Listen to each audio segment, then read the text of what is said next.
আপনি কি আপনার প্রাণের সাহাবীর জন্য গায়েবানা জানাজা পড়বেন না? বিষ্ণু বললেন অবশ্যই পড়বো। সাহাবীদের মধ্যে ঘোষণা দিলেন, ও সাহাবারা, তোমাদের ভাই মুআবিয়া ইবনে মুআবিয়া আল মুজানি কিছুক্ষণ আগে মদিনাতে ইন্তেকাল করেছে।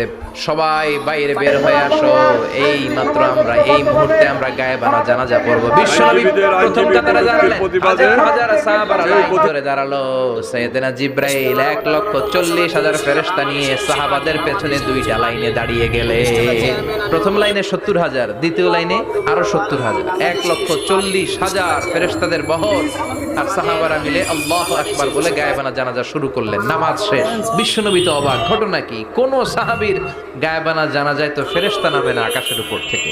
বিশ্বনবী জিজ্ঞেস করলেন, জিবরাইল, কোন সাহাবীর গায়েবানা জানাজায় তোমরা আকাশ থেকে এত ফেরেশতার বহর নিয়ে নামো নাই? কি এমন আমল করেছে আমার মুআবিয়া? কি এমন ভালো গুণ ছিল, ভালো আমল ছিল